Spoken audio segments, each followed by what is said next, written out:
Hey, Fidelity. What's it cost to invest with the Fidelity app? Start with as little as $1 with no account fees or trade commissions on U.S. stocks and ETFs. That's music to my ears. I can only talk. Investing involves risk, including risk of loss. Zero account fees apply to retail brokerage accounts only. Sell order assessment fee not included. A limited number of ETFs are subject to a transaction-based service fee of $100. See full list at fidelity.com/commissions. Fidelity Brokerage Services, LLC, member NYSE, SIPC. Ask your doctor about Air Supra, albuterol budesonide. Eligible patients can pay as little as $0 per inhaler, subject to eligibility rules and maximum savings limits. Restrictions may apply. Visit airsuprasavings.com to learn more. Oh, hey, everybody. Before we jump in today, just got a couple things to tell you. I, Jenny Owen Youngs, will be playing some shows this week in the Northeast. I'll be in Northampton, in Boston, Massachusetts, and in Philadelphia, Pennsylvania. And unfortunately, my Brooklyn show had to be canceled due to a fire at Union Hall. Don't worry, no one is hurt, and they are rebuilding, but not in time for the show. So if you want to find out anything about those shows or come hang out and get rocked, you can go to jennyowenyoungs.com and click on the tour page. Yeah, you can. I'm not playing any music anywhere that I know of. If anything comes up, I'll let you know.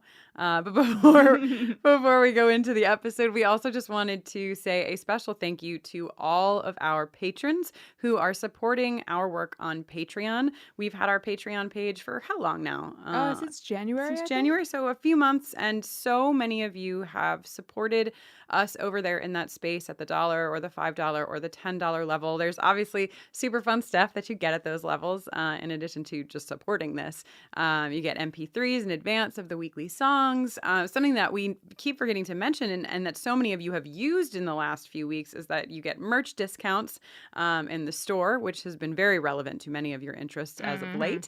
And it's a really fun little space where we chat, we do Q&As, we do Buffy watches, and all that stuff. So if you haven't yet checked out our Patreon page, you can go on over to patreon.com/bufferingcast to see what it's all about. And we so appreciate the support. It is what is keeping us going and keeping this podcast alive and well. Yeah, thank you so much. Yeah. All right, here we go.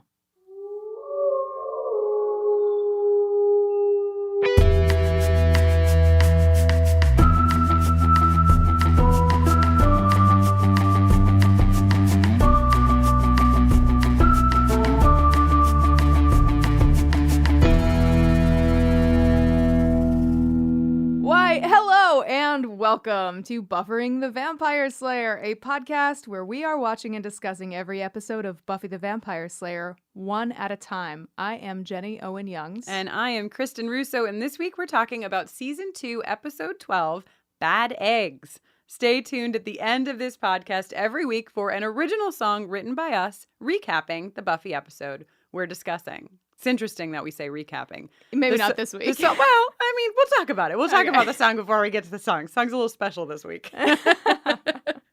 Bad Eggs was written by Marty Noxon and directed by David Greenwalt. Dream Team. Yes, a true dream team. It originally aired on January 12th, 1998. This is the one where Buffy and her friends encounter even more trouble than expected when the eggs they're given in health class turn out to be prehistoric parasites that take over their lives. Great. I don't read the summary, the IMDb summary to Jenny until she hears it live here. So that is fantastic. It's good, right? It's a good one. Yeah. Oh man. So we have a lot to talk about this episode, as always, of course, but we have a lot to talk about in general. Since we last spoke, something has happened. The cast of Buffy the Vampire Slayer, or most of the cast from Buffy the Vampire Slayer, reunited for a special EW and People reunion photo shoot and video. And we had a lot of feelings. You had a lot of feelings. So many feelings. We woke up, our last episode posted last Wednesday, and I believe that the photo shoot went up early Wednesday morning. And so oftentimes we'll post the podcast right before we go to sleep. And so the first thing we do when we wake up is we like check in on social media because you're all great at letting us know if like there's a mistake or whatever. So I checked in and there were like 8 million mentions in our Twitter account. And I was like, uh-oh, something happened with the podcast. Something's wrong with it. Nope. Something's right. Something was right. So Jenny, how are you feeling about this reunion? Just like so filled up. Just so happy. Yeah, it's very nostalgic. It's very special. We were missing a few key players. Yeah, a couple notable absences. Yeah, some of you might not even have noticed some of the absences because you're not there yet, but we definitely all know that we missed Giles. Giles was not there, and many of us also missed Drusilla. And then something that you might not know to miss yet, but many of you do. Where in the F was Faith? Yeah, I said it. You sure did. Where was Faith? I was just around, doing her knifing thing. a guy. Yeah. So we missed those few people, but it was really great to see everyone else, and I really enjoyed watching the video of them all kind of like reminiscing and talking about their memories together. It was just really nice. So thank you, cast of Buffy the Vampire Slayer, for indulging us with such wonder. What a delight. What a great gift to the fandom for the 20th anniversary. Absolutely. And so, normally when Kate joins us for an episode, she talks about the fashion in the episode, and we checked in and Kate was like, I cannot and I will not talk about a single thing except for this gift from the heavens above, this reunion. So we're going to kick it off with Kate giving us a very special edition of Fashion Watch that is themed around the reunion. Hell yeah. It's time for our friend Kate to give you the Buffy fashion update. Welcome to a very special edition of Buffy Fashion Watch, where instead of talking about the episode, we're going to talk about the Buffy 20th anniversary reunion photo shoot and special that Entertainment Weekly and People put together. Now, there are a lot of actors involved in this photo shoot, and I can't talk about everyone or we'd be here all day, but you should definitely go look at it, and you should definitely watch the special, even though for some reason Giles and Faith aren't involved. I don't know. It's whatever. That's their choice. But there are some very, very good looks. Michelle Trachtenberg is goth now. I don't know if it's how she was styled for the photo shoot, but she has this amazing long black hair and a total Morticia Addams vibe. It's very good. Joyce is there. Kristine Sutherland looking... See, I wasn't crazy about her dress at first because it reminds me of Wednesday Addams, which it's a little younger than I would have gone for her look. But it's so amazing just to see her and to see her with Buffy that my heart was absolutely filled with joy. Sarah Michelle Gellar, of course, looks perfect. She has 2 different dresses. She's the only one. Of course, she's the main character. That are both amazing. Cordelia? Blow your mind. She hasn't aged more than a couple of years. She looks incredible. Her necklace, her dress, everything is good. Emma Caulfield wears some of the coolest shoes I've ever seen. And Amber Benson is completely killing it. I want every single thing that she's wearing. I just want to wake up tomorrow in that outfit and never have to change. It will just magically clean itself and I'll be perfect and everything will be perfect. Also, shout out to Alexis Denisof, who never gets to say anything, for looking the best of all of the dudes there. I mean, I assume he's there because he's married to Allison Hannigan, but he's got this incredible black on black on black suit, and I normally couldn't really give a care about what men wear in photo shoots, but he looks good, and no one else is talking to him, so what's up, Alexis? Until next time, I'll see you at the mall. That was our friend Kate. She gave you the Buffy fashion update. Fantastic. Wow. All hail Kate. All hail Kate. And speaking of seeing Kate at the mall, Oh my gosh. I think we're going to see a couple of other people at the mall. Namely Joyce and Buffy. Joyce and Buffy. This brought back... Is the mall as rooted in our cultural consciousness as it was in the 90s? Because I don't think it is. No, I think because at least growing up in New Jersey, where like everything is was mall-centric. Well, I mean, it is New Jersey. New Jersey will be mall-centric until there is no New Jersey, but... Right, but I think there's like the mall serves less of a social purpose maybe than it once did. Because of the internet? Because of the internet, because we're like more connected. Teens actually, are more connected to each other. Yeah, I guess, a big thing might be that now so many people can shop using the internet. Shop using the internet, have conversations about people they have crushes on using the internet. You don't have to meet at the mall to talk about your crushes. Exactly. Order a pizza using your phone instead of going to the food court. Yeah, or your local pizza robot, as discussed last week. Yes, our pizza robot. But yeah, I just it gave me like a visceral, like I had a sensation in my body with this scene with them in the mall because it was just spot on. I mean, I think they are in a mall. Oh, for sure. Yeah, for that's sure. A mall, this right. is not no soundstage could be that believable. No. We see a Skechers.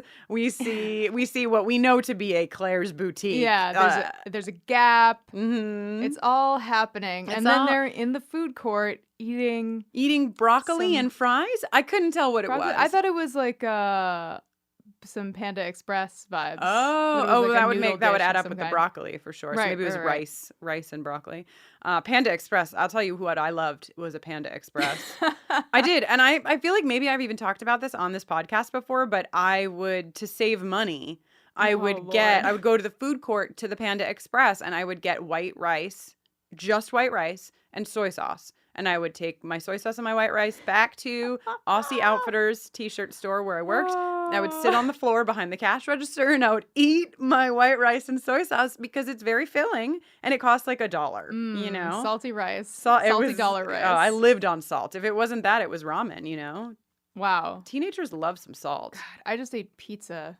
Well, of course. There was also a Sbarro's. Did you have a Sbarro's or was it a different pizza place? Probably. I think we had a few pizza places. Yeah, I think there was only one. Oh, well, we had like a Pizzeria Uno where you'd sit down, but I think the only like sliced pizza in the mall was a Sbarro's. You guys having a good time? You fascinated? Yeah, having a blast. How's everybody doing during our walk to Sbarro monologue? We're literally, you don't even need to go to the informational map. You can just listen to this podcast. Follow the sound of our voices to the food court. You are here. Yeah.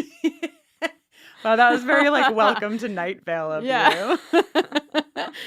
So Joyce and Buffy are at the mall. And we immediately hear that the outfit Buffy just tried on and was not allowed to buy made her look, in Joyce's words, like a streetwalker. Not very progressive Joyce. Not very progressive Joyce, although it was harder to be a progressive mom in the 90s. But yeah, and when you're Joyce and you're shopping at Everyday Woman, that does sort of reveal she's just trying to get through week to week, running an art gallery. She is. Raising a daughter. She's got a lot she's to not do. tapped into... But... Not to whatever. I mean, obviously we know that what Joyce is implying by saying a streetwalker, which is pretty offensive, Joyce, is that Buffy wanted to get something that was very revealing. I would like to take us back through time to I don't know, how about the episode with the ventriloquist dummy where Buffy couldn't sit down because her dress was too short. I just am wondering, where's the line, Joyce? Where is the line? Or is Buffy pulling a Kristen Russo and changing when she gets to school? Right. But that would be hard for her because she doesn't take the bus. Like my rigmarole was on the bus. You would change your clothes on the bus? Well, my changing was from jeans to shorts, and my shorts were underneath my jeans. So all I had to do was take my pants off, and I was good. Anyway, so, the other important thing that happens at the mall, apart from learning about Everyday Woman, is that we see Buffy see a vampire, or rather, lack thereof, which was a confusing. I was confused with the camera angle there because that could have been shot. More. My first thought when I watched this for the first time was that there were two escalators and that there was a girl. The same girl was on both escalators, and I was like, "Ooh, what's going to be the twist here?" Right. There's a doppelganger. Nope. So she notices no reflection. She goes after them into the darkened arcade. She is pretty much hot on their heels, but somehow by the time she catches up to them in the arcade, the girl is saying, "This is my high score. Like, stop trying to make out with me until I've finished my turn, getting my high score in 30 seconds. Good call, Jenny. I didn't even notice that. Yeah. Or she's just, it might be her only score, and also that thus by default her high score. Do you want to know what I did notice, What? which was not that, is how much room everyone was taking on the escalator. Oh, yeah. That's rude. That's rude. It was rude in the 90s. It's rude now. If you're going to walk, you stand on the right side. If you're going to not walk, you stand on the left. No, the other way around. You walk on the left, you stand on the right. You don't take up. And the cowboy vamp and Buffy both are taking up. Eska spreading. Yeah, which I appreciate that Buffy is also Eska spreading here. But leave some room for the walkers. Please. You know? Come on. So this cowboy vamp, not to jump right into the patriarchy here, but like, come on. Oh my God, sugar lips? Sugar lips. Giddy up, Gross. he says. And then my least favorite moment of the cowboy patriarchy in this opening scene is, you're a rough one, ain't ya? I like that. Gross. I'm going to throw up. I hate you, and I hate what created you, which we all know is what, Jenny? The patriarchy. The patriarchy. Although I will give a shout out to this cowboy vamp for his special little rodeo move. Somersault rodeo move, where his hat falls out, flies up, and he catches it and he puts it back on. Yes. I'm into that. That did look great. And the one moment that I want to talk about before we leave the mall is this moment between Joyce and Buffy when Buffy has now forgotten the dress because she was killing a vamp, but she can't tell her mom what she was doing because she is not out to her mother yet as a vampire slayer. Mm-hmm. And this is one of the first really coming out heavy metaphors that's placed on a scene as relates to her being the slayer and keeping it a secret, where Joyce says something like, what are you interested in? And that's not like shopping and boys. And Buffy sort of jokingly says, saving the world from vampires. And Joyce is like, I don't even know what goes on in your head. And of course doesn't get it. And I feel like this is really it made me think of me coming out and other people coming out and how we slip jokes in or we slip things in or we say something just to test the waters. And so I appreciated this as a first step in what we will see, I think, unfold into a larger kind of coming out metaphor between the two of them with this. So yeah. And then right. And then we're speaking of coming out, then we're in a closet. And then we're in a closet. I didn't even realize. From out of the closet to into the closet. Xander and Cordelia are deeply engaged in some serious hate making out. Yeah. Hate necking. Hate necking. Yeah. Oh, that's good. They hate each other. They hate each other so much. But they can't stop necking. They can't stop. They cannot keep their mouths off of each other. I love, whoever is in charge of the music cues. It's very Melrose Place, very...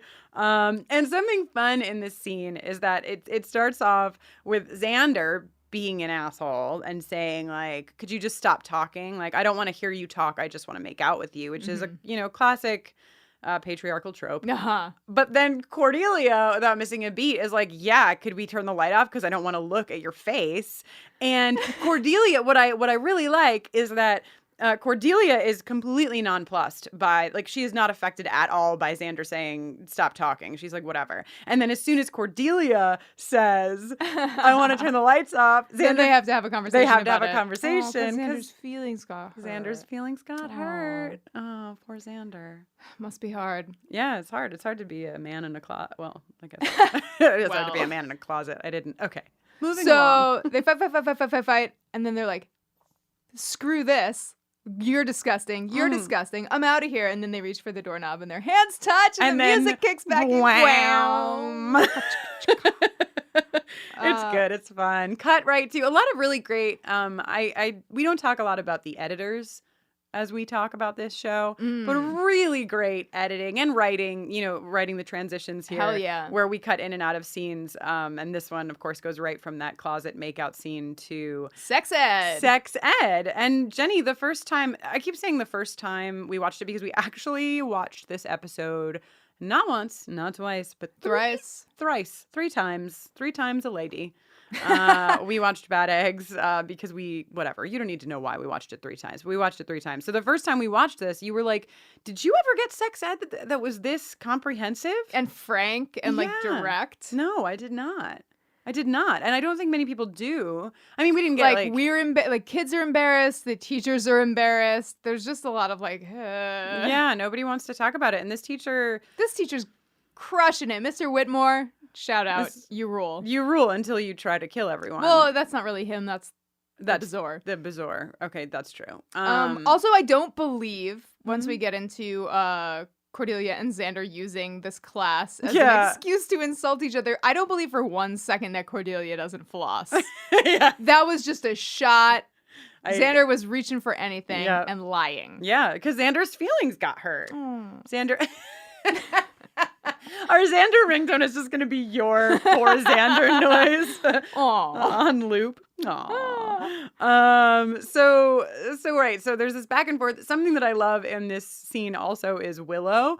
Willow overall. Willow, there's like a shot of Willow looking super uncomfortable about the sex talk. And then once it switches from sex talk to baby talk, Willow is like all about it.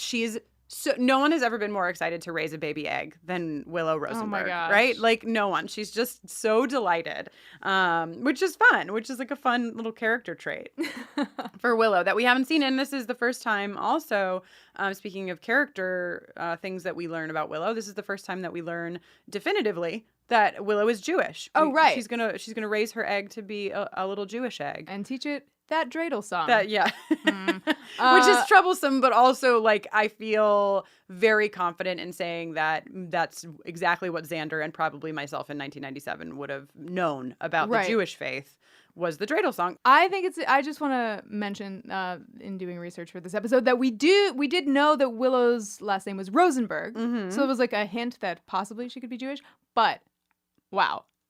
In looking it up, I found out that Rosenberg means Castle of Roses and isn't necessarily specifically a Jewish surname. Mm-hmm. It's German and sometimes Jewish. Thank you for listening. Hey, doing your research, Gotta look it up. Gotta find out. So, the tiny little moment I just want to call out here before we leave the classroom. Xander picks up his egg after, of course, Willow wants to partner with Xander. This is getting a little old for me. I believe at this point, I just feel like Willow would not be investing in Xander in the way that she does. But I guess maybe it's rooted in the friendship. They're BFFs. Yeah. Like, why would you, if you two and not Buffy are in the class, why wouldn't you expect that you're gonna... I guess that's true. And she doesn't know that Xander is making out with Cordelia, so is like a little lost here. But anyway, Xander gets up, grabs an egg, and says like, or no, doesn't grab an egg. This girl has grabbed an egg. And what are you upset about? I just hate his line. Oh, his line is like, is that Xander Jr.? Well, assuming, of course, that the child will take on his name regardless of the gender of the child. But that's not what I was going to say, Jenny. You're pushing me down. You're forcing me down a patriarchal path. I didn't want to go there. What I wanted to just say is that girl's response to Xander is one of my favorite things I've ever seen. She like titters in this way that is so forced and weird. Yeah. So shout out to that actress, whoever you are. Great weird giggle. Great weird giggle. So they bring Buffy her egg because Buffy was not in class because, of course, big theme in this episode is that Buffy has a lot of shit to do. Yeah. She can't. Busy Lady Plaza. And she's got this great line when they hand her the egg after, talking about how she was absent from class. And she says, as punishments go, I guess this is fairly abstract. Yeah, it's pretty nice. Not knowing what the egg context is yet. She mentions that she has had trouble keeping her Gigapet alive. Gigapet! Which made me so happy. So Did you have a Gigapet? I didn't have a Gigapet, but I learned a lot because I immediately, when she said Gigapet, looked up Gigapets. And Gigapets were the United States sort of like competition space for Tamagotchis. My sister had like 4,000 Tamagotchis growing up. I never did, but you want to know what I did have? Was a Furby. Oh my God. And the reason that's connected is because the dude who started Gigapet also did, it was the same brain, same company, same whatever that released Gigapets. Of course. I mean, Elon Musk. Yeah, it was Elon Musk under a different name.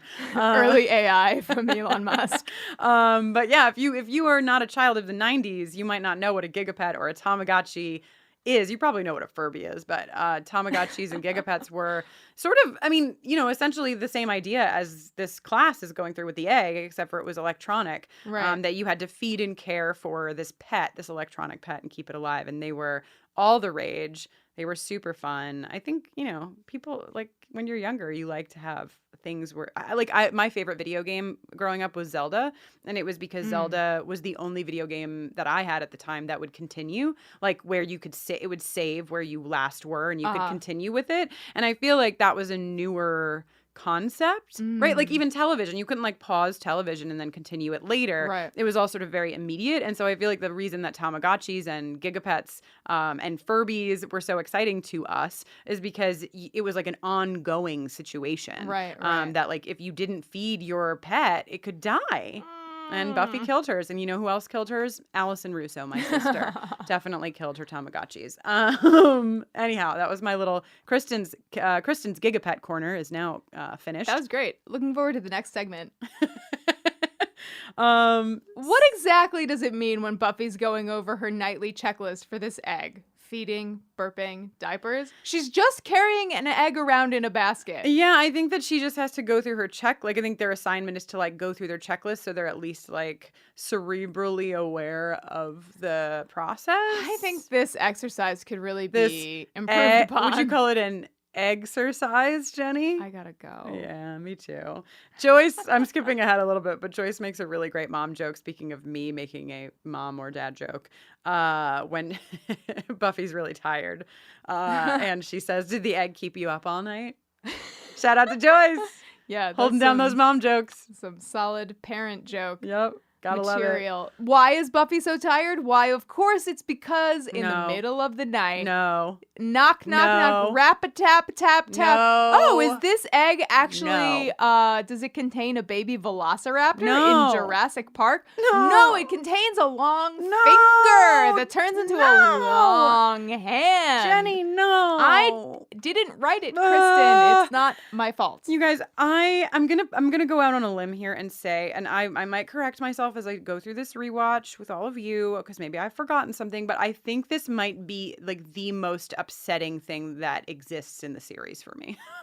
It's the worst. I cannot. It's bad. The first scene is bad. The scene we will talk about, only because we have to, because I don't ever want to relive it. Yeah, where it actually comes out of the egg. Oh God, I'm so upset. Anyway, in this scene, that little egg cracks open and a little slimy hand comes out and it goes terrible. On Buffy's face and it goes in her ear. Oh, I hate it. Oh God, it makes me like I'm sweating right now talking about it. Did you I'm going to talk about my bug thing when we get to the actual hatching actually. Okay. Meanwhile, the Gorch brothers are watching Buffy and Angel make out. And Hector is maybe in love with Angel a little bit. It was like got a little Brokeback Mountain feelings from this scene with a cowboy crushing on Angelus. Of course, they don't know, and they never find out really that Angelus is not Angelus, that Angelus is Angel. But yeah, the Tector brother is very, very wrapped up in Angel and what he's doing, and says, "Making me blush." And then says like getting all cuddly. I got a little sexual tension. I'm not sure if I'm gonna give them the sexual tension award, Jenny, because you want to discuss that right now? Yeah, let's talk about it. Because I thought that I would give it to, because I mean, giving it to a cowboy, a vampire cowboy, and Angel, that's pretty hot. Sorry. Yeah. I'm into it. That's great. But then there's a scene in the library much later between Joyce and Giles. Commiserating. Finally, another grown-up on this show I can talk to about my grown-up thoughts and feelings. Gotta get that. And I feel like maybe it goes to the grown-up on grown-up sex. Like maybe. Do you have an opinion? I haven't decided. Yeah, I mean, it's a tough call, but I think Joyce and Giles can take that trophy home. Sorry, Tector. Sorry, Tector, that you didn't get your trophy. And he'll never have another chance. Oh, sorry, buddy. Sorry, Tector. Yeah, we lose him to the sludge at the end there. But congratulations to Joyce and Giles. Good job. Your adulting sex is you get the adulting sexual tension award. Yes. Congratulations. Support for today's episode comes from OneSkin. And if you have sensitive skin, you're going to want to hear about their scientifically proven topical supplements. Free from over 1,500 chemicals and preservatives that can make skin red, irritated, or itchy, their products are safe for sensitive skin. It's just one of the reasons they've earned the Skin Safe seal of approval. They've also earned the Jenny Owen Youngs and Kristine Russo seal of approval, if I do say so myself, Jenny. I couldn't agree more. I've been using OneSkin for a few months, and after a few weeks, I remember it like it was yesterday. I texted Kristen and I was like, maybe she's born with it. I looked in the mirror that morning and was like, oh, things are happening, and I am happy. I have used a million billion skin products, and I did not think that I was going to switch off of the skin like lotion, the moisturizer that I used, and the under eye cream that I use, because I have used them for a little while and I really like them. And I've switched completely, which is a pretty big deal. OneSkin is the world's first skin longevity company. By focusing on the cellular aspects of aging, OneSkin keeps your skin looking and acting younger for longer. Get started today with 15% off using code BUFFERING at oneskin.co. That's 15% off at oneskin.co with code BUFFERING. After you purchase, they'll ask you where you heard about them, and if you can, please tell them that we sent you. As a podcast network, our focus is bringing you shows you love to listen to. But we also sell merch related to those shows. And partnering with Shopify has made that both possible and simple for us to do. Shopify is the global commerce platform that helps you sell at every stage of your business. Whether you're selling scented soap or offering outdoor adventures, Shopify helps you sell everywhere because they've got you covered, from their all-in-one e-commerce platform to their in-person POS system. What's so fantastic about Shopify is how, no matter how big you want to grow, they provide everything you need to get control of your business so you can take it to the next level. Businesses that grow, grow with Shopify. Sign up for a $1 per month trial period at shopify.com/realm. That's all lowercase. Go to shopify.com/realm now to grow your business, no matter what stage you're in. Shopify.com/realm.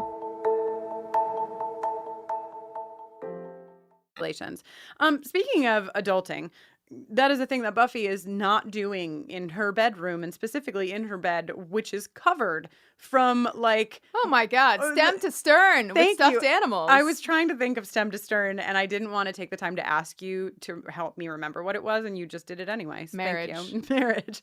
Yeah, there's more stuffed animals on that bed than I've ever seen on another bed, except for maybe in the movie E.T. There was a lot of stuffed animals. I feel like that's how many stuffed animals I had on my bed. Really? But not when I was in high school. Yeah, I think I had I certainly had stuffed animals still in high school. Like my room was not wiped clean of stuffed animals, but I didn't have that many.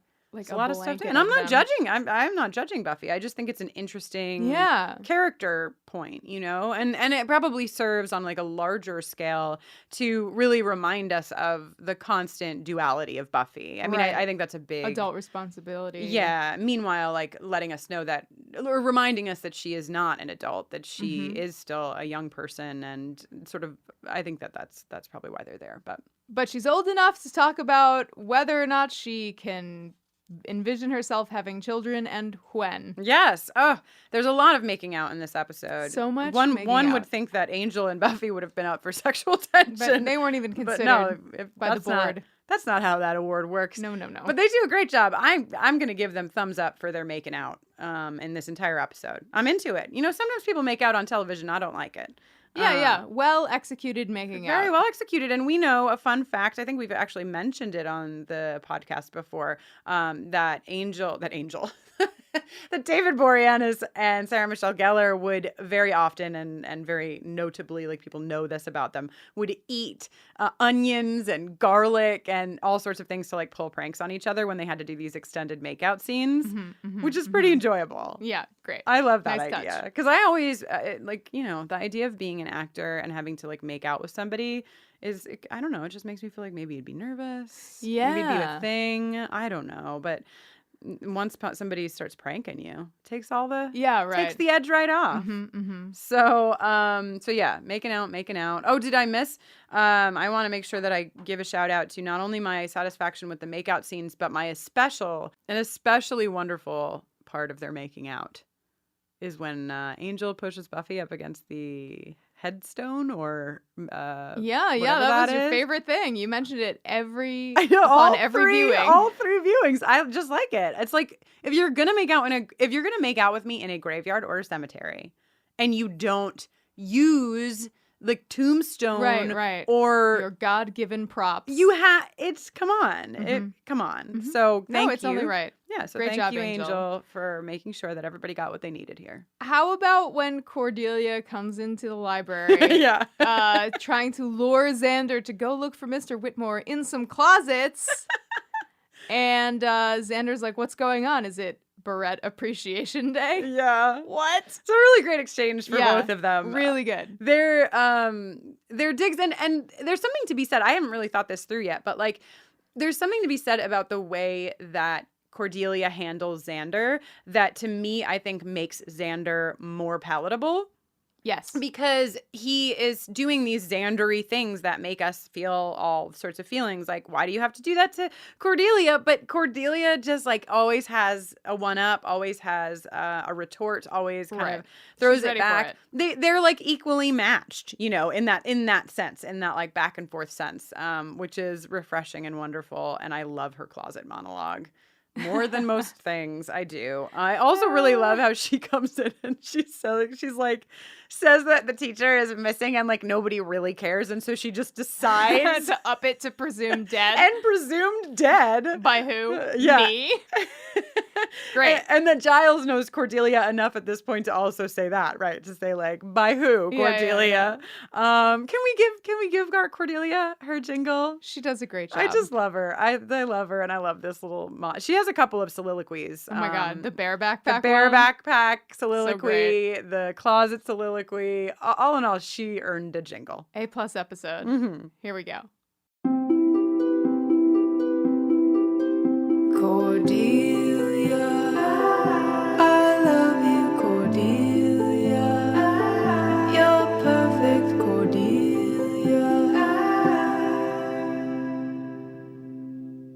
Okay, wow, Cordelia. So right when I got to the, oh my God, we have to give Cordelia her jingle because we were so excited about these soliloquies, and she has some really great moments, and everybody knows how we feel about Cordelia. I remembered another note that I had taken. I think you also had taken this note, that Cordelia does something that's super fucked up in this episode.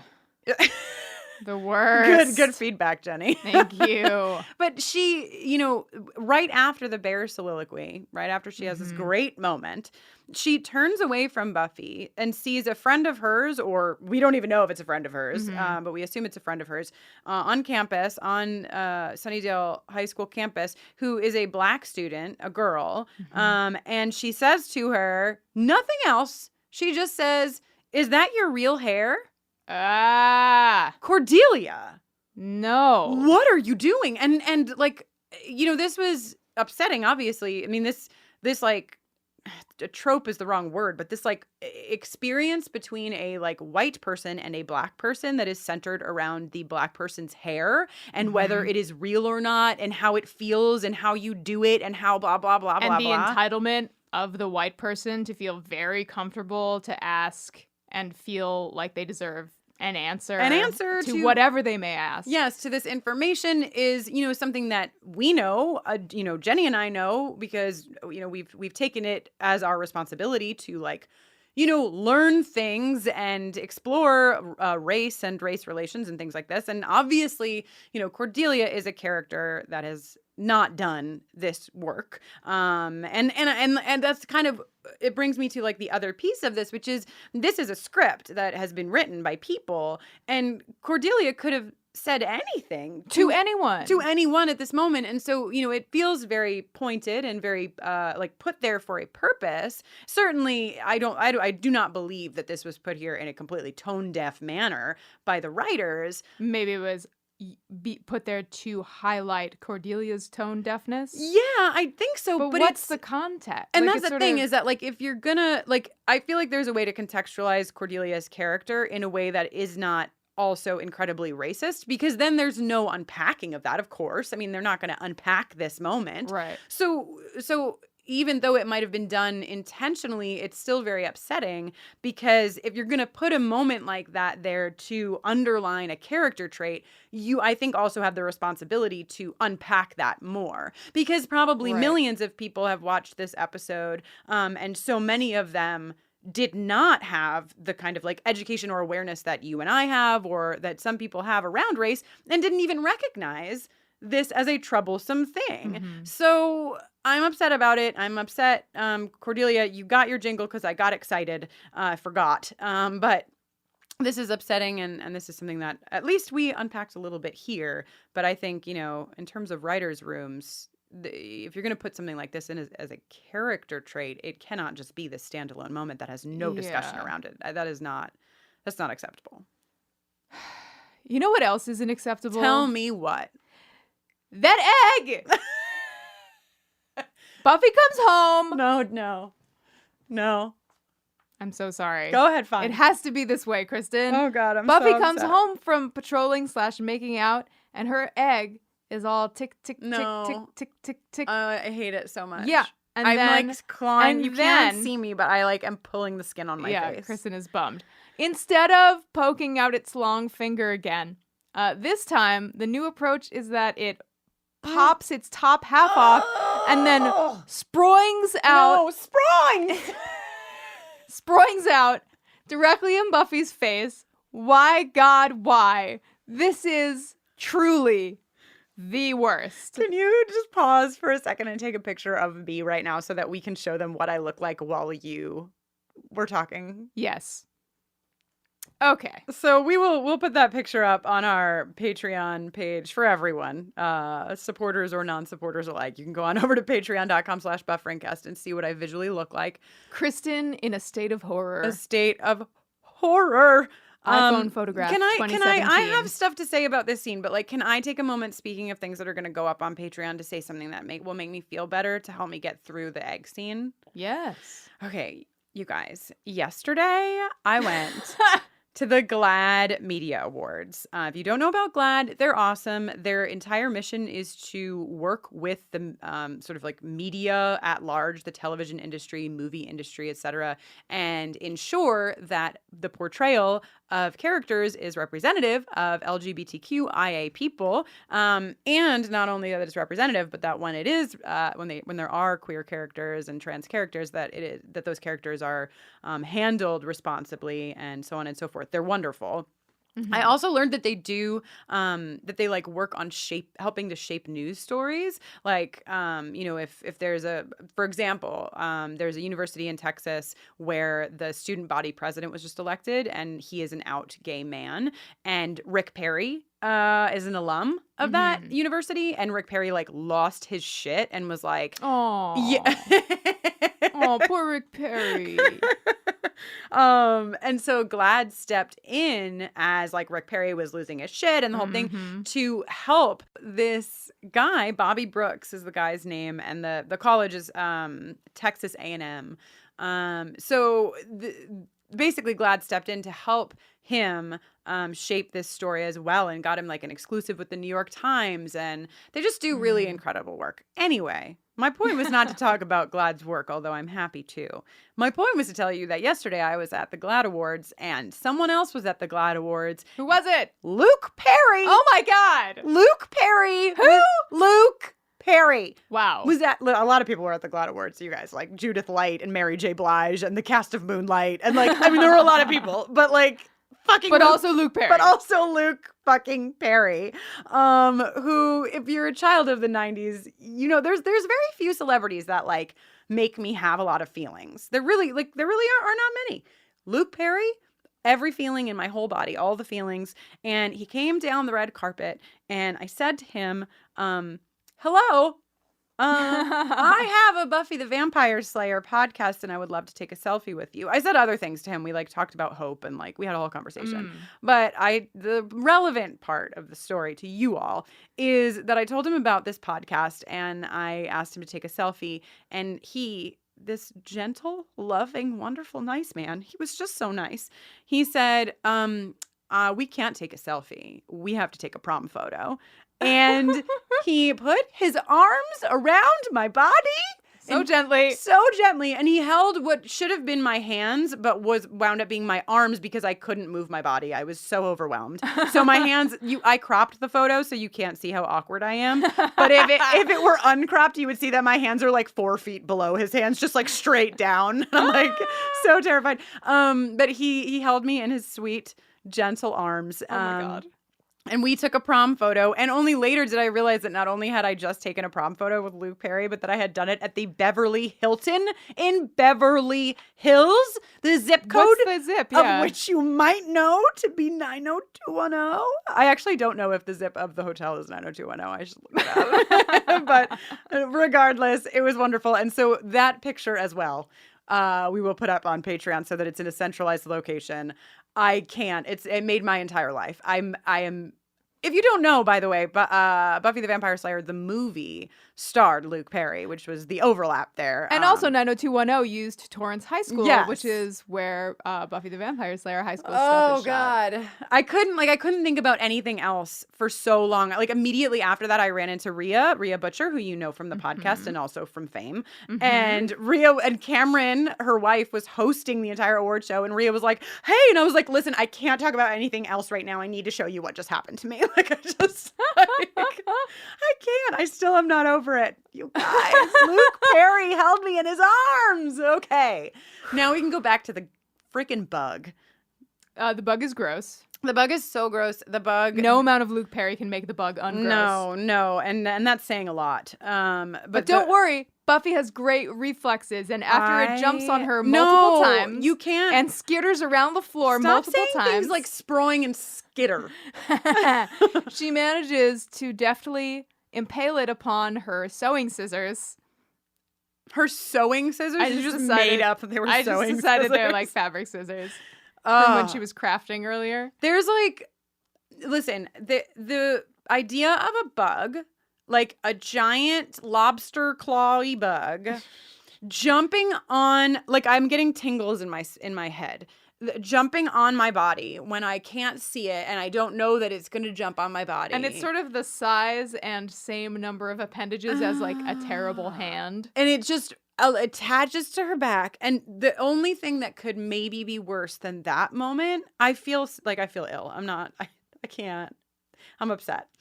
Is when she has to kill it because it's so big and it's a crunching situation and I can't. You guys, I had an experience. It leaves a blue stain on the wall. Blue goo. Right. I had an experience as a 20-something when I lived in New York City where, I don't know if you know about a water bug, but water bugs, huge flying roaches. Oh God, they eat cockroaches and they fly. And if that's not enough, this particular water bug, I was about to fall asleep. My glasses were not on my face, meaning my vision was blurred. Yeah. So picture dim lighting and blurry vision. I won't. Kristine alone, just trying to fucking sleep. And I felt what seemed to be a bird fly past the side of my head. And I freaked the fuck out. And I stood up and I turned the light on. And so I had these postcards of the eyes of like famous paintings, which that's my fault. I was setting myself up for a horror scene here. Mm-hmm. Over one of the eyes on my wall was the biggest water bug in the history of water bugs. I immediately left my room. I closed the door. I immediately left that room, went into the bathroom and closed the door. Freaked out, called my friend. who stayed on the phone with me for the rest of the night. I will let you know. I never went back into the bedroom until the morning, and I only went back in to grab a couple of pairs of underwear out of a drawer, which was very hard to do, to reach my hand into the drawer because I did not know where the water bug had gone. I left my home for 4 days and made my landlord kill it and cover every hole in the place. And I didn't sleep well for 5 months. So I was already afraid of bugs. This is a horrible scene. I have a bug trauma, and I just wanted everyone to know. Thank you for listening. My note, in case you don't follow us on Twitter, in this moment was to, in all caps, psychotically scrawl, no, the egg bug. That's all I could emotionally get out. A proportional response. Okay. Thank you for listening. Thank you for being a part of this journey. Thank God she kills it. She calls Willow to warn her. Little does she know it's actually too late for Willow. Mm-hmm. And then the cherry on top of the disgusting cake is that she gets grounded by Joyce, who comes in at 2:45 a.m. and says, "Why are you dressed? Yeah. And who were you on the phone Also, with?" like, I'm sorry, but you can't call somebody's house at 2:45 in the morning and have them answer. Like, Willow doesn't have her private number. I can't imagine. I feel like she does for some reason. Yeah, I mean, now I think she does, because otherwise this would not have been possible. One would think. Right? Because you'd wake up the family. Yeah. You can't just call people's houses at 3 in the morning. On their landlines. Also, we skipped over the part in which we learn that vampires do not have sperm. Or that they can't have children. Or that they can't have children. Right. It begs a question. What exactly is going on What's going there? on there? We'll never know. Yeah. What are the mechanics of vampire penises? Is what I want to know. You want to know that? I do. I know you think that I'm not asking a question I'd like to learn the answer to, but I personally would like to know what is going on there. Yeah, I would like to know too for science. Are they just sterile and they still can, like, have sex and also, like, where does the vampiric process interface with procreation and sexual activity? I'm just asking. And maybe on a future episode we can get an expert in here. That's all I'm saying. I'm just planting a seed.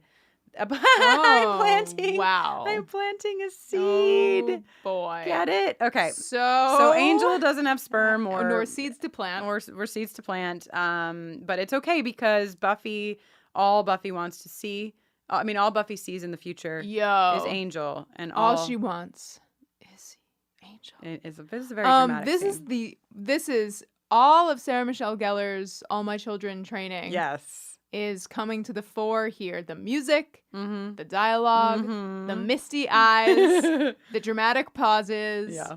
It's all happening. It's all happening. Before we get to any more happenings, I'd like to call out the fact that Xander hard boils his egg baby, which I'm into it. I'm into the general idea of preserving the egg. Of cheating. I'm into the general idea of cheating. It's fine. I'm not upset about that. What I'm upset about is that Xander hard boils his egg. And then the next day at school, after carrying the egg around, he is hungry. Wait, isn't this actually 2 days after he boils it? It could be. It's at least 1 day. Buffy's had 2 nights with her egg. 2 nights. Okay, so has Xander. What my point is... How long can a hard-boiled egg... No, I don't want the answer to that question. I don't need the answer to that question. If you are carrying a hard-boiled egg around in your bag... In your messenger bag. Do not take it out and crack it open on the sidewalk to eat it casually as though you're not eating a warm, disgusting egg. I'm not okay with it.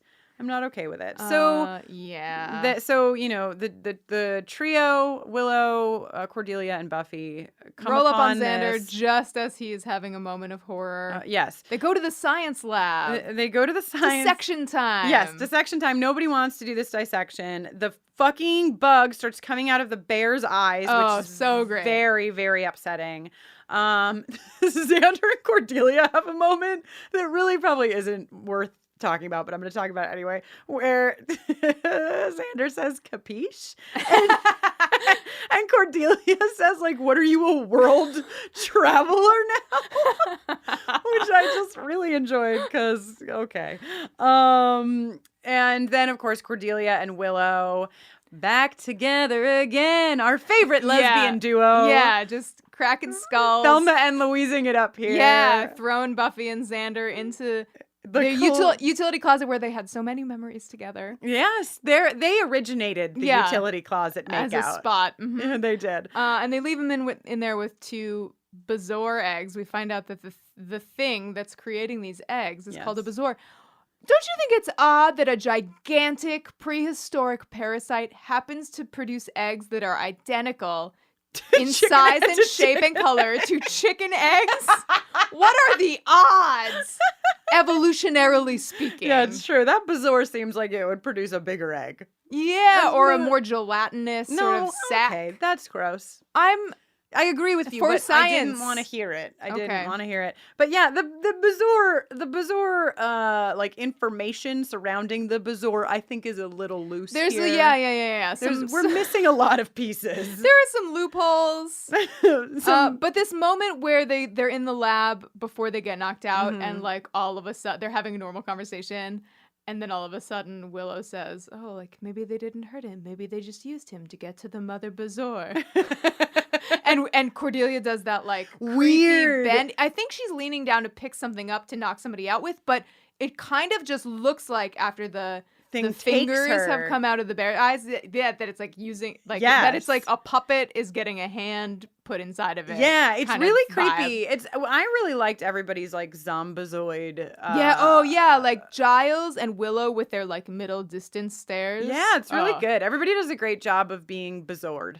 I'm Bazored. Let's blow this popsicle stand. We see Jonathan popping up just to get Bazored. Oh yeah, what's up, Jonathan? Jonathan's like, no, get it off me. I must go. Tripped. Everything's fine. But Buffy here, a moment of inconsistency with when Buffy does not get bruised. Yeah, she's got that big old bruise on her head. Huge bruise on her head. Yet last episode when she got punched by a robot in the face with steel that like knocked Joyce out for hours, we saw not a bruise upon her. So I'm a little confused, but maybe she has some soft spots. Maybe it's just where you hit her. Maybe her jaw doesn't bruise as easily as her forehead. Also, Joyce doesn't notice that Buffy has a giant bruise on her head at the end of the episode. Weird. Which is a little weird. Inconsistent parenting. Yeah, so right. Everybody marches down to the Mama Bazoar. And we see all these people who are being controlled by their parasites. Yes. Very ineffectively using those tools they stole from the high school garden shed. I agree. Just pop. Yeah. Thump, lifting the pickaxes up and letting them fall. Yeah, I think the Bazoar needs to have like a meeting, a staff meeting. Yeah, for boost morale. For boost morale and productivity, I think. Yeah, we need some spreadsheets. I'm very upset about I'm more upset about the bugs, but I'm mostly upset about the Mama, or less upset, but still upset about the Mama Bazoar's eyeball. Terrible eyeball. Terrible, sticky, wet eyeball that pops open. Then, guys, of course, I love Tector. Yeah, Tector's sweet. Tector is a dream. Hello there. He just wants to be loved. He does. He's and he loves his brother so much. Like they have a very interesting. What's their name? The last name? Gorch. The Gorch Lyle brothers and Tector. Yeah, I just love the idea of these like outlaw brothers who get turned into vampires, so they get to like play fight like brothers. They forever. love punching each other in the face. Also, there's a great moment when they found Buffy and she's like, "Ugh, I'm in the middle of trying to deal with this Bazoar. Do I have to fight you right now?" And she punches or kicks Tector, and then Lyle's response, I don't know how many times I've heard someone say this out loud, but I feel like it's been a lot of times. "Hey, that's my brother!" Oh yeah. Like in that voice with that accent and that meaning. Totally.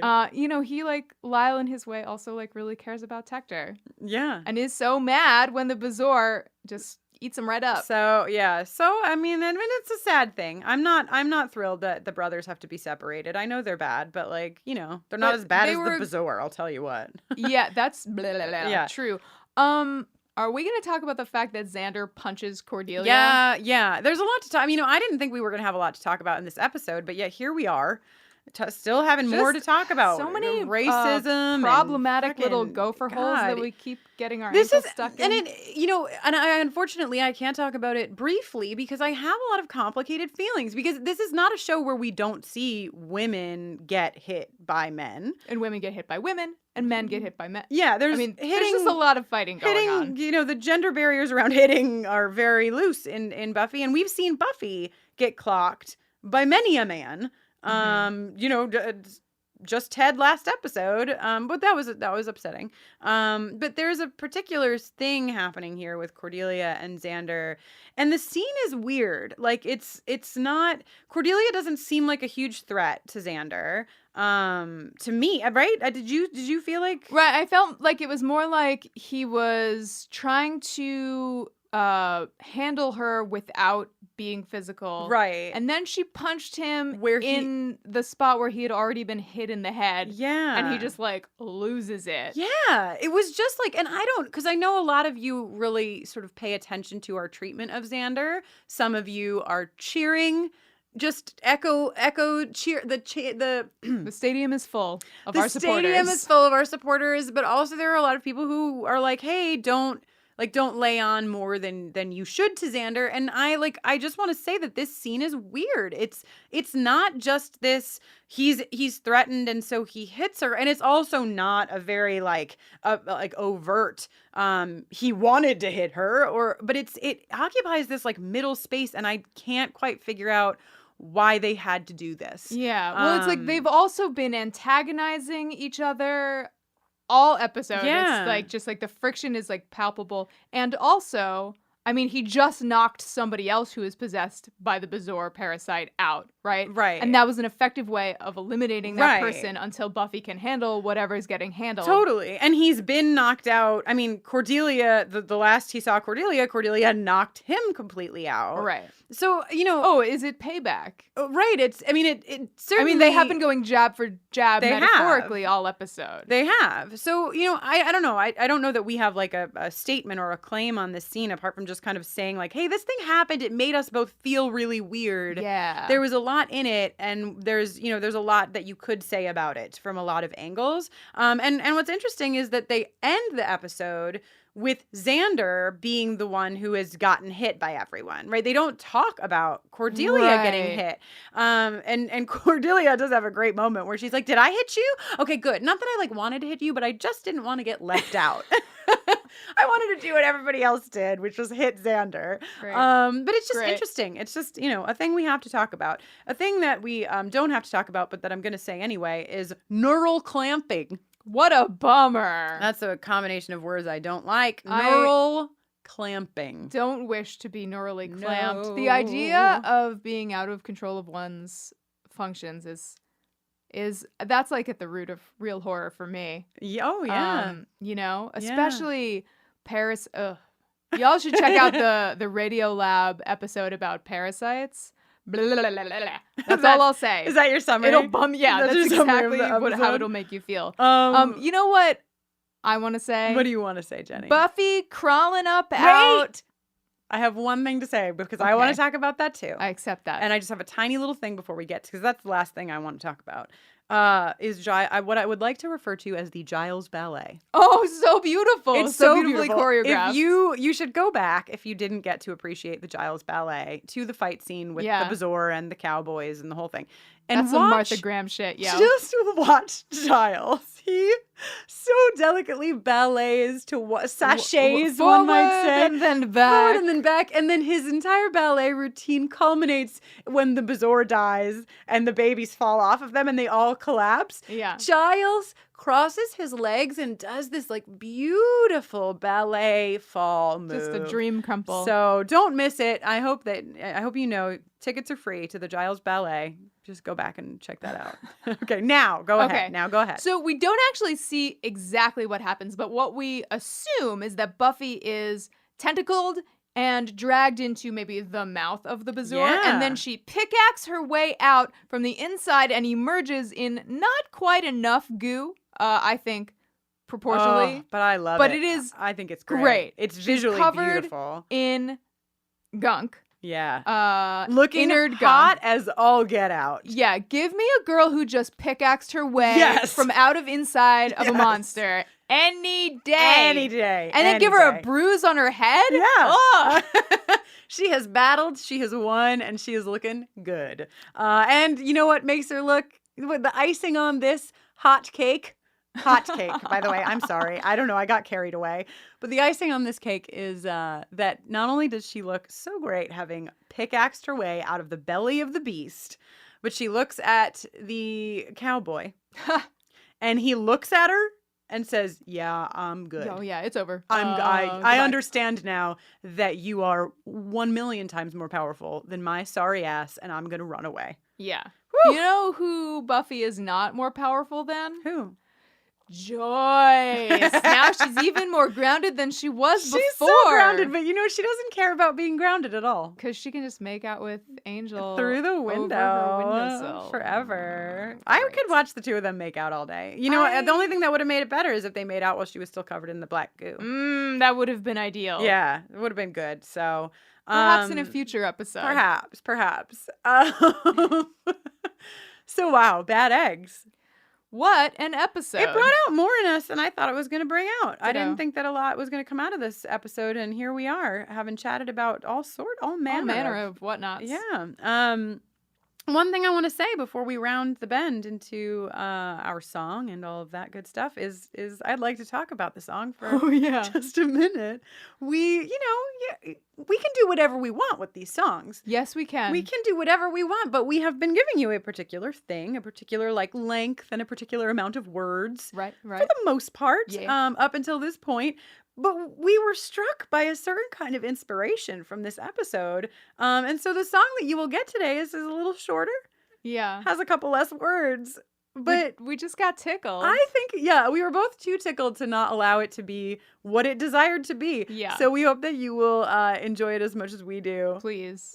And Kristen, are you going to put up on Patreon, maybe for all patrons, the 2 videos of the inception of this song? Yes, I will. Wow, there's going to be a lot on Patreon. We'll stagger this throughout the week. So that your inbox So that you can get the picture of what I look like when I have to talk about the egg bug, me and Luke Perry, and the behind the scenes creation of today's song. So if you give at the $1, $5, or $10 level, you will all get those magical videos. Yeah. Yeah. Great. Well, I guess that does it for today. Thanks so much for listening. I am Jenny Owen Youngs, and when I'm not watching Buffy with Kristen, I'm usually making hot jams.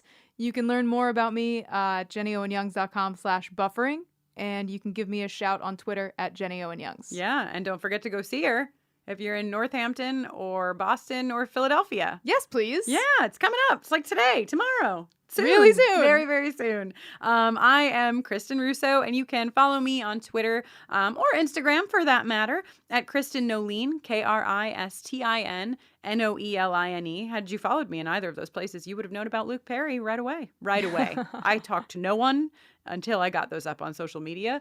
And she certainly didn't text her wife. No, I didn't text you for like hours. I was too busy thinking about Luke Perry. Anyway, you can also go to my website, KristenNoeline.com, and check out my work that I do with LGBTQ young people and their families. I also have a book called This is a Book for Parents of Gay Kids. I personally believe it should be a book for every parent, regardless of if you have kids who are gay or trans or anything. So you should check that out. Buffering the Vampire Slayer is on Facebook and Twitter at BufferingCast. And you can shoot us an email at bufferingthevampireslayer@gmail.com. As always, you can support our work on Patreon. We've mentioned it a couple times in this here podcast. It's at patreon.com/bufferingcast. And you can also support us in a few other ways. You can go on over to our store. We have fun t-shirts and buttons, enamel pins, I should say. That can be found on our website, bufferingthevampireslayer.com, and clicking on shop.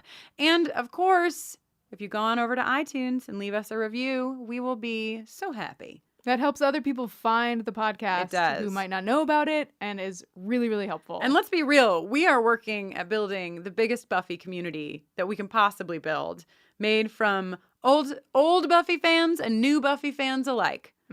So all we can do to create our new Buffy army is happy things.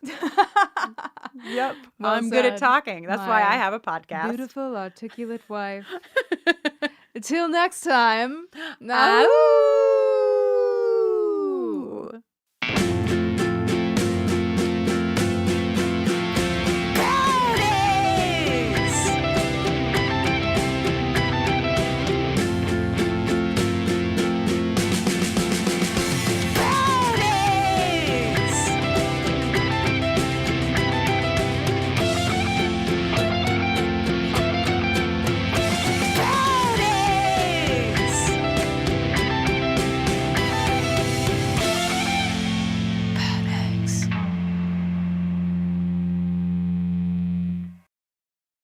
Hi, I'm Dana Schwartz, and this is Rise or Die, the official companion podcast for Peacock's original series, Those About to Die. On this podcast, I go behind the scenes with the show's cast and creators to learn how they brought their brutal vision of Rome to life. I talked to acclaimed director and executive producer Roland Emmerich. When I saw the first race, I was like giddy. Actor Ewan Ryan. For an actor, that's a dream, although you do get a lot of sand in your sandals. And so many more. You helped summon those ghosts back onto that stage. Every day when I went to set, I was giggling about what I saw. I think it's going to be a breathtaking thing. People will freak out. Rise or Die launches on July 18th. Watch or listen wherever you get your podcasts. Nowadays, trends and news cycles change faster than we can blink. But there are some things that withstand the test of time. And if you're looking for a connection to something timeless, and maybe also a glimpse of life at a slower pace, I believe everyone can relate to the very human experiences explored in Jane Austen's novels. And that's where I come in. My name is Alison Larkin. I'm a writer, comedian, and narrator and host of the Jane Austen podcast with Alison Larkin. I spent a lot of my childhood in the part of England where Jane Austen lived and wrote, and now that I live in the States, nothing gives me a sense of homecoming quite like narrating her books. On this show, you'll listen to award-winning narration. I'll give myself a pat on the back for that. As well as conversations with actors, writers, and other fascinating people who all share a passionate love for Jane Austen. So please, join me as we embark on a wonderful journey through Jane Austen's work. Be sure to listen and subscribe to the Jane Austen podcast with Alison Larkin, wherever you get your podcasts.